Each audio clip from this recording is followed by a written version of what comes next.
안녕하십니까. 2월 4일 목요일 11시를 넘기는 시간입니다. 지금 제가 앉아있는 이 스튜디오의 서쪽으로 300m 거리에 대법원이 있습니다. 그 대법원 건물에는 김명수 대법원장이 좌정하고 있습니다. 오늘 아침에 김명수 대법원장과 관련된 그가 보이고 있는 일련의 행동이 전체 법관의 양심, 자존심, 명예심을 훼손하고 있는 이 엄청난 현실에 저는 법조인의 한 사람으로서 대법원장만은 어떤 경우라도 작은 실수라도 이건 보호해줘야 된다. 평소에 이런 생각을 갖고 있었습니다만은 오늘 부득이 김명수 대법원장 그대는 부끄럽지 않은가? 이런 말을 하게 된 것을 대단히 유감이며 가슴 아프게 생각합니다. 부산고등법원 임성근 부장판사에 대한 탄핵 발의가 이미 이루어졌고 내일 중으로는 특별한 사정이 없는 한 표결에 붙여질 것이고 180석을 장악한 여권 의원들이 틀림없이 이것을 가결시킬 것입니다. 발의를 말린 지도부도 이낙연 대표를 비롯해서 원내대표가 정무적 판단을 해야 된다. 발의는 중단하라. 한데도 불구하고 대깨문들의 아주 열화와 같은 압력 때문에 결국은 이낙연 대표와 지도부도 항복하고 이 발의에 동참하고 아마도 오늘 밤중으로 특별한 사정이 없는 한 임성근 부장판사는 사법사상 처음으로 평판사로서 대법관 대법원장 아닌 보통의 판사로서 탄핵에 직면하게 되었습니다. 그에 대한 혐의는 이겁니다. 이 정권 들어서고 이른바 양승태 전 대법원장의 일련의 사법농단 사건 거기에 관여되어 있지 않느냐 해서 한 10여 명의 기소를 됐는데 그 기소당한 판사 중에 한 사람입니다. 1심에서는 무죄 판결을 받았고 2심을 대기 중에 있는데 그는 이달 말에 법관직을 퇴임하게 되어 있습니다. 법관은 임기가 10년이니까 그 10년의 마지막이 2월 말이니까 퇴임을 앞두고 있습니다. 그러면 이 탄핵을 결의하더라도 헌법재판소에 넘어가서 탄핵 심의를 하는데 그 사이에 2월 말이 되면 그는 퇴임을 하게 됩니다. 그러면 헌법 해석상 탄핵의 실익, 탄핵의 대상이 없어지기 때문에 헌법재판소가 심의도 하기 전에 각하해버릴 가능성이 있는데 그런데도 굳이 이 여당에서 국회에서 탄핵 발의를 하고 결의를 하겠다고 하는 것은 누구 눈에도 최근에 정권 실세와 여당의 불리한 일련의 판결들이 계속되고 있다. 그리고 검찰도 대통령을 향한 대전지방검찰청의 월성 원전 1호기 경제성 조작 사건에 이제 산업자부 장관 당시에 백운규 씨까지도 구속될지 모르다 하는 일련의 이런 사법부 분위기 여기에 대해서 한번 제동을 걸고 당신들이 마음대로 하면 탄핵도 하고 우리가 무슨 일이든지 할 수 있다 하는 겁박의 방법으로 탄핵 결의를 하더라도 이것이 각하될 것임이 내다보는데도 이러한 무리한 일을 감행하는 것은 역사가 후일 이 사태를 이 정권 실세들과 여당 핵심 강경파들이 하고 있는 이 일에 대해서 준엄한 심판을 내리라고 저는 생각합니다. 국회의원들이야 지금 대깨문의 지원을 받고 이러니까 180여 명의 의원 가운데에서 여당 의원 가운데 20여 명은 탄핵 발의에 반대할 정도로 그 내부에도 반대하는 사람이 실제로 많으리라고 생각되는데 문제는 이것이 탄핵 발의에 이르기까지 과정에서 대법원장의 태도입니다. 김명수 대법원장 그대가 춘천지방법원장에서 아주 이례적으로 수직 상승 군대로 치면 별 하나가 별 넷이 갑자기 된 꼴이 돼버렸는데 그 대법원장이 되고 취임사에서 뭐라고 얘기했어요? 온몸을 바쳐 사법부 독립을 지키고 사법부 독립을 훼손하는 어떤 일에 대해서도 내가 온몸으로 이를 막겠다고 얘기했잖아요.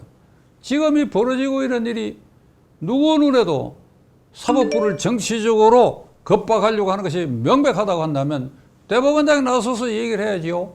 그런데 어제 그저께 국회에 의견서 보내기를 법관 탄핵에 관해서는 국회와 헌법재판소의 전단적 권한에 속하는 일이다. 종이 쪽지에 한 줄로 써가지고 이게 김명수 대법원장 취임 초에 만천하에 온몸으로 사법부를 지키겠다고 한 사람의 그 태도입니까?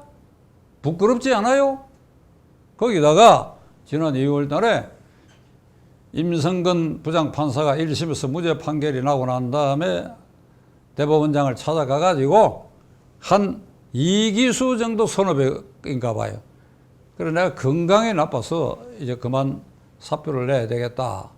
그렇게 얘기를 했는데 지금 화면에 비친 임성근 부장판사를 이렇게 얼굴을 보니까 몸도 아주 과체중인 것 같고 그 건강이 좋지 않다 하는 게 제 눈에 비춰집니다. 그러니까 건강이 나쁘다는 게 과장이 아니라고 저는 추정하는데 자꾸 대법원장을 직접 만나서 사직서를 내겠다 했더니 안 된다. 국회가 혹시 탄핵을 발의할지도 모르는데 내가 사표를 받아버리면 국회가 정치적으로 사법부를 공격하는 자료가 될 것이다. 그는 이미 거의 1년 전에 여당이 임성근 부장판사나 누군가를 탄핵 발의하리라고 하는 예견을 가졌던 것 같아요. 이게 그렇지 않고서야 미리 1년 뒤에 일어나는 이런 일을 어떻게 예견했겠느냐. 그러면 이게 대법원장이라는 자리가 사법부를 온전히 지키겠다. 터무니없는 일로 탄핵 발의가 되면 내가 막겠다. 사표 그래 받겠다.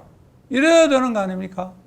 그런 태도는 전혀 보이지 않고 유약하고 굴욕적인 자세로 대법원장이 일개 고등법원 부장판사를 앞에 두고 내가 이 사표를 받으면 너 때문에 이 내 자리 우리 사법부가 이 정치적으로 비난받을지 모른다. 말이 되는 소리냐 이 말이야. 말이 되는 소리야. 김명수 대법원장. 이게 말이 되는 소리요?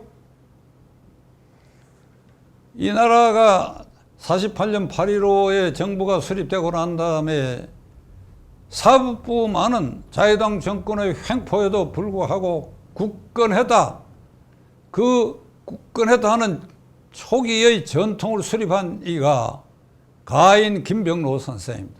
초대 대법원장 김병로 선생이 거의 10년간 재임하면서 이 사법부는 행정부로부터 완전히 독립이 되고 행정부가 대통령이 경무대가 어떤 압력을 가해도 우리는 지켜낸다.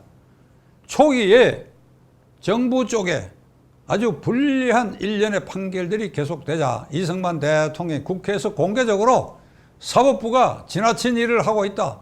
아무리 사법부가 독립이라고 하지만은 역사와 국민을 생각하고 판결해야 될 거 아니냐라고 하는 불만을 토로했을 때 대법원장 기자회견을 통해서 김병로 대법원장이 불만이 있으면 항소하고 항소에도 불만이 있으면 상고하면 될 거 아니냐 하고 한마디로 아주 잘라버렸어요. 김명수 대법원장, 그의 선배 대법원장 가운데는 이런 분이 있어서 그나마 오늘의 사법부에 대해서도 일말의 어떤 희망을 국민들이 걸고 있는 이유는 초기에 이런 전통 때문이라는 사실을 그들은 기억합니까?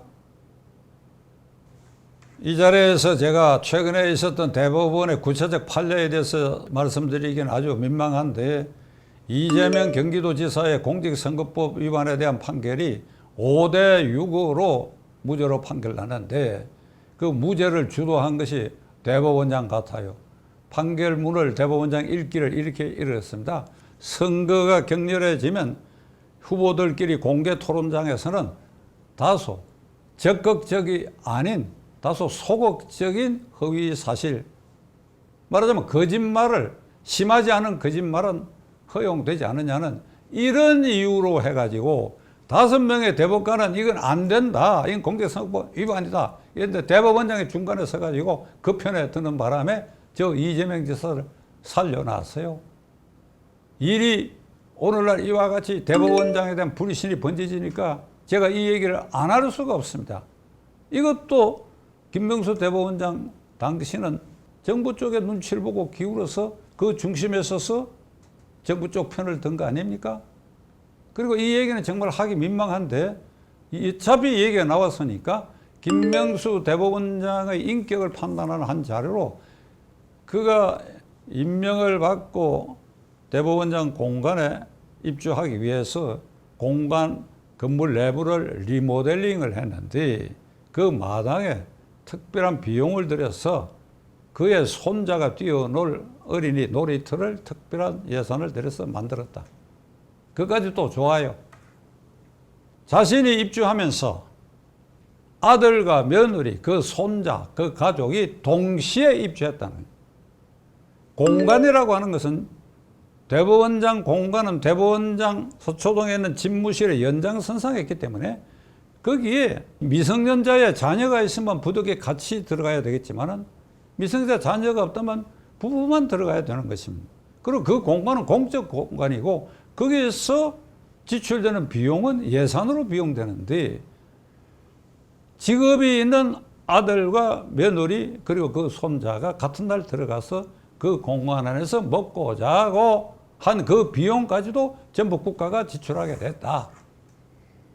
이게 그대가 취임하고 1년 뒤 국정감사에서 문제가 됐죠. 그 아들이 이런 얘기를 했습니다.